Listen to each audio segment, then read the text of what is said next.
Today we are going to do something just a little different, and that we are going to examine. This is a Golden Eagle Tyco with dual motors. How do you make a dual motor Tyco? Since you can, and it's very easy, you can make Tyco dual motors. Now, there is a Tyco Facebook group that has a pinned document, and it is an interview with the guys who designed the Tyco products, and they originally designed it to have two motors. I have an original that came with the two motors in it, and it is something that you can do. So what I want to do is I want to break down. Let's take a look and see what we got here. Now, as you know, wait, not that one yet. Let's look at this one. Okay, so we want to face the locomotive that way. Okay, so it's facing to the right.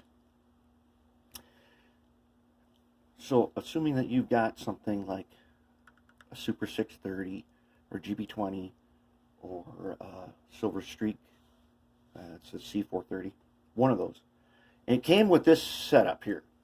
Okay, so here's the power truck, power torque motor, which is a pancake motor in a cast housing.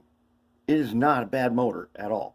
Very easy to break down and tune up. You've seen my other videos probably where we tear these down and rebuild them.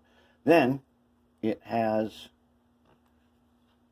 almost the same thing with no motor in the rear. Okay, so one of the things right off the bat that you should notice is that Tyco picks up from one side on each truck only, and it's not really, it would be very difficult to make it pick up from both sides of the truck. It could be done with phosphor bronze wire, but you don't really need to do that. This has a nice long wheelbase. Same with the others. Unless you have very long isolated frogs, this will make it around your layout. So take note right off the bat, one side only. Now, when it is properly installed, I should make this a color diagram here so we can see. We're going to call the rail that is closest to us the red rail. We're going to call the rail farthest from us the black rail. Just like if you're wiring a car battery, you got a red and black wire. When the arrow on the power supply, here we have a power supply. Okay. Let's zoom in here. Okay. Direction. When the arrow is set pointing to the right, the locomotive, when facing to the right, will move to the right. That is the proper setup, and that is what we need to do when we do this. So right off the bat, you're going to notice that the power truck in the front picks up on the black wire rail. So here's the black wire. Here is the red wire. All right. So when you're setting up, like, see my tracks there from my test bench? When you're setting up your test bench or your layout, you want to get your power pack wired so that you move to the right when facing to the right. That's how you know everything is set to the standard way. If you were to buy a new locomotive, it would come right out of the box. It would move to the right if you're set up this way. All right, so now when these are sitting on the tracks, the front truck, the motor truck, as it comes, picks up from, its power is on the black rail. The rear truck is on the red rail. All right, so this makes it just a little bit confusing then of how we're going to do this. What we ultimately want to end up with then is that, and now I'm assuming you've found yourself a second motor to do this, like this, okay? So now I've got it wired, and I'm wiring it with red and black wire. They both move in the same direction, so you got to reverse one. You're going to reverse the rear one. So let's see how this is wired. On the front truck, when I turn it around now we're looking at it backwards. On the front truck, the red wire, see if you can take a look here. Okay, so we got red one here, black one there on the front truck. So when I turn it around, the red one is to the front, black one is going to the rear on the first power truck. On the back one, you reverse them. So now we've got, when the back one is facing the proper direction and its wheels, its brass wheels are on the red rail, red goes here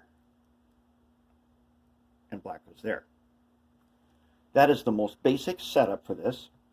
Then you take off of the old pickup truck, you need to take this bracket.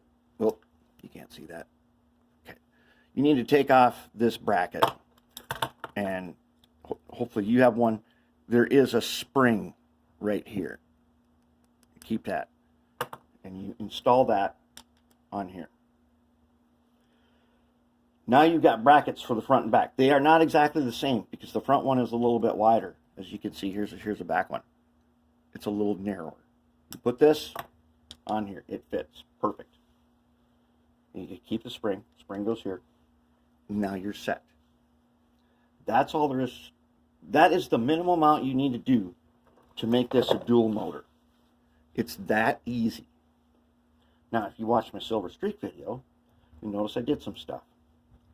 So, what I would do, because you can make this DCC if you want to. So let's do a little diagram here. I better put on some glasses to do this. Let's make a little diagram here of what you want to do. Because right now you can see there's no lights on here. And Golden Eagles are really cool with lights, and you can put LEDs in them and make them really cool. So, the front truck is going to pick up one wire. Okay, this will be our front truck here. Okay. I hope you can see that. And now let's get a darker pencil. Let's get something darker so you can see that. The front truck is going to pick up one of the two rails. See if you can see this one better. Is this one better? Yeah, it's a little better. Okay. Front truck is going to pick up power. Let's take that power, just go up with it. All right? You got one wire that it picks up from. Now, where does it pick up that power at? Because I'm assuming you're going to want to isolate this. Okay, so this housing here, as you know, the wheels lay in here, and power to the wheel, power to the axle, axle to the motor housing. So it is live. Now, I have taken it out, but there's usually a light bracket right here where that screw is. You make yourself a little piece, or save the one that had the light on it, and put a lead on that. Okay, that'll be this. We'll just circle that. Okay, we're going to ignore the two motor connections right now. So we're going to go from that lead and we're going to go up. On the rear truck, this is they're both going to be powered. Now, it picks up from the other side in the same way. Where this screw is, you can connect a little, you can connect, if nothing else, take a piece of copper, punch a hole in it, put it there so you can solder onto it. You need to get it around. Here comes drain. You need to get it either through this thing or around it, but you don't want to be interfering with the operation of this. That's how the truck turns. I also suggest putting graphite, rubbing graphite here so this thing turns freely. Okay, same way in the back. It's going to be the other wire. So let's connect onto it and go up. Now, somewhere in the middle, let's make a little PC board. Now, if you don't have any copper-clad PC board, I suggest getting a pack. They come in a big pack, and then you can cut it, and you can make little circuit boards by cutting gaps in them. So I've got let's say I got a little square piece that I made. You've seen me make those, right? Do I have one right over here? Yeah. Here. This was a piece of PC board that I cut, used the grinder around it, and I took a moto tool or something, and I cut a gap here. So I've got 2 copper strips. Put that there. All right, now you can attach this. You could attach it on top of this weight in the middle if you wanted to. You glue it on there, or you could attach it inside the shell. If you put it in the shell, you probably want to use a little 2-pin connector. We won't worry about that. Right now, all we're worried about is that we've got 2 sides on it. And let's assume we're going to have it facing up. It's going to be facing up. By up, I mean that. Except it's going to be here. Okay? If it's going to be facing up just like that, then this is the red side, this is the black side. The rear truck is picking up red side, so we're going to solder on here. The front truck is picking up black wire side, so it's going to solder on here.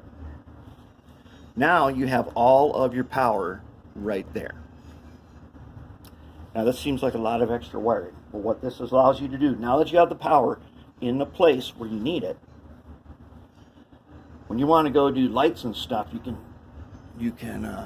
piggyback off this to put lights and things in it. Okay, then we want to take from this board, we want to bring power back to each motor. Now, to isolate these motors, essentially, on the motor itself is this plastic housing. It's an insulator. This screw right here energizes this one here. That's okay, because the other one energizes right there. All right. And they're on different sides, so they're not in conflict with each other. That's okay. Oops, we got it facing the wrong way. Should have the wide one in front. All right. So now that we've got power here, what we want to do is bring power back to the motors. But let's say we wanted to put a decoder in here. The power on its way back to the motors needs to be interrupted, and it should follow one path. All right? Do you follow me on that? What I mean, follow one path. Because if you want to use a decoder to control two motors, and I've tested these on the tester over there, you saw that.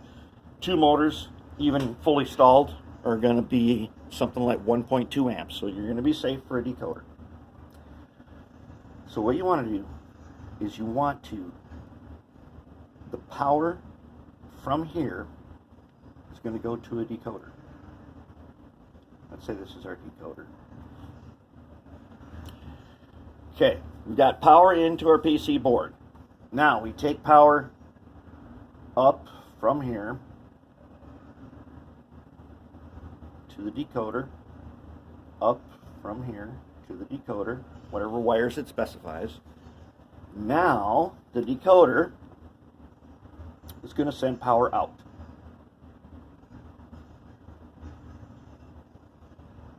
Okay.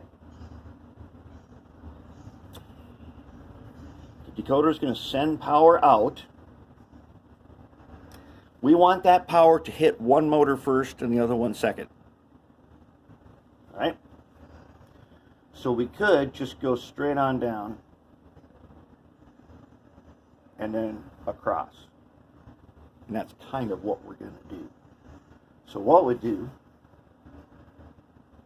is actually, and if you want to, you could put a second PC board that you made right here. That way you can shorten up these decoder wires, and basically you can take the good old goop here and glue this one on top of that one with no problem, and you can always change your mind later. There's our guy. Okay, now we've got our second little PC board that we made. So we're going to go on the front one. We're going to come down and we are going to connect here. Okay. We're going to come out, connect here. All right. Then, basically, we're going to go from here to there, from here to there. So now we are following one path. We're going up to the PC board, up to the decoder, over to our other PC board, back down to the motor. That way, instead of connecting the decoder right on here, I like to put a PC board because now I can color code my wires. So I will make this wire red so I know it's picking up from track on red wire. I'll make this wire black, picking up that way.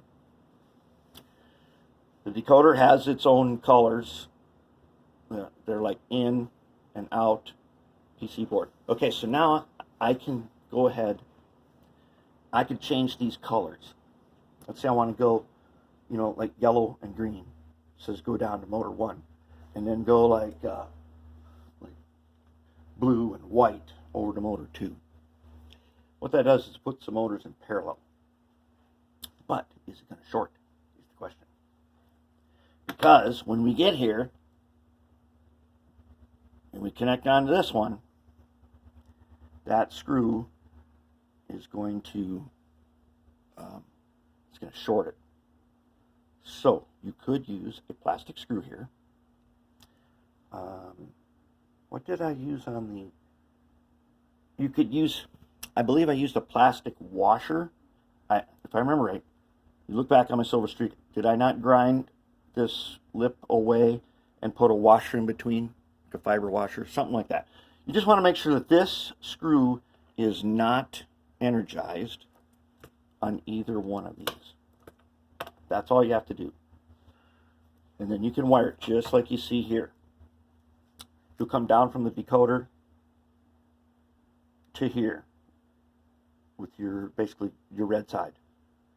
You'll come down to the decoder here basically with the black. So whatever the decoder wires say to do, because it's digital, it can control either way, it doesn't matter. You come down, solder on. Okay. Now you can go ahead and solder a second one on here. That's kind of tricky. Sometimes you just use a long wire, or you twist your two wires together and solder on first. That makes it easy. Soldering two wires next to each other like this is really hard. One of them always wants to come up. But you can twist them together and you can solder on. You just make sure you insulate that screw right there. You got to insulate that one. Because remember, we're getting power from this one. That's okay. That goes up to our PC board. But we don't want to get power from that one. So we solder on, we go back over here, and basically they are reversed, right? So on the front one, the red wire is going here. Whatever your red wire is then, or a new color, goes on the opposite one over here. This one on the opposite one over here. And that's it, then you're done. And then you got it. That's totally how you would put a decoder into a dual motor Tyco. So it's not super hard. You make 2 of these. Now, what if you don't have this? I have a roll of this stuff, a big roll. It's like a lifetime supply. I got it at Joann's Fabrics or Michael's, Hobby Lobby, someplace like that. I got a huge roll of it, cuts with the scissors. Sometimes I just cut 2 strips, and I would glue them to a piece of styrene. That works too. I suggest soldering to it before you glue. Just to you know what happens if you put this on there and then solder to it and there's a piece of plastic under it. There's no reason you can't use thin wood. Whatever you want to make it out of. Okay, so let's review. On the track. Straight up, if you are not worried about DCC at all, you just do this. You take a wire from this one and you go to that one. And you just reverse the 2. And then just get it on the track and test it and make sure that it runs in the correct direction. Which this one has been sitting on the shelf for a while, but it does go. When the motors have been rebuilt and properly lubed using good old Mag 1, don't be putting a bunch of oil in there. I know it says oil right on here. Do not put oil on those gears. Because it's spread everywhere. You put just a little bit of the red lithium on there, and you're good to go. It will run smooth. The motors don't fight each other unless one of them is really worn out. But once you've gone through it and fixed it up, you can put them like this, and you can test them. These 2, I don't think I redid the motors. I know they work. Squeak a lot, but they work. See, one of them's a little bit faster than the other one, but that really doesn't matter. I haven't found any trouble with these. And they work just fine. What we call this is wiring motors in parallel. The wrong way is to go from here to here and from here to here. You don't want to do that. Then you get kind of a series wiring thing going on there. We really don't want to do that if we're going to use a decoder. That's all there is to it. But straight up, simplest way, run the wires across one, and they just go in reverse order. That's it. What if we want to put lights in here? Okay. Where would we get our lighting power? Well, if you're using a decoder, you can use decoder lights. Here is another trick. At our PC board, we've got power coming in, right? Okay. Now, we can take and put lights on here, right? Just like, and we can have a light bulb. What if we wanted to use LEDs? If you don't care if it's directional or not, then you do this. Go to your PC board. Got your power coming in. Right? You put on here a bridge rectifier. It's It's a little circle thing with 4 wires. One of them says plus. Oh no. 2 of them are unmarked. Those 2 just go on here. It doesn't matter which way they go. Then one of them says plus and one of them says minus. The plus means the red wire. So you're going from the plus to your resistor. It's like a 1K. To the big spade side of the LED, I think. Maybe I got that backwards, but something like that.